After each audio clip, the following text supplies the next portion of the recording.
కొవ్వు పెరిగిపోయి ఊబకాయం తయారైనటువంటి వాళ్ళకి ఈరోజు మనం చేసేటువంటి ఒక చిట్కా చాలా అద్భుతంగా పనిచేస్తుందండి. శరీరంలో అధిక కొవ్వు పేరుకోవటానికి మనందరికీ తెలుసు. అధిక ఆహారం, కొవ్వు పదార్థాలు ఎక్కువ తీసుకోవటం, ఫాస్ట్ ఫుడ్ లాంటివి తినటం, నెయ్యి, నూనె పదార్థాలతో కూడినటువంటి ఆహారం ఎక్కువ తీసుకోవటం, దానికి తోడు ఒక టైం అనేది లేకుండా ఆహారం తీసుకోవటం. వీటి వల్ల శరీరంలో కొవ్వు పెరిగిపోతుంది. ఇట్లా పెరుగుతున్న కొవ్వుకి మనం శారీరక శ్రమ కూడా బాగా తగ్గిపోతుంది. శారీరక శ్రమ ఎప్పుడైతే తగ్గుతుందో ఎనర్జీ ఖర్చు కావటం లేదు.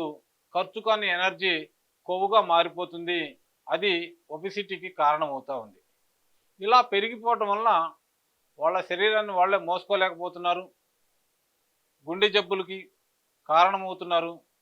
చిన్నతనంలోనే మరణాలు కూడా సంభవిస్తూ ఉన్నాయి.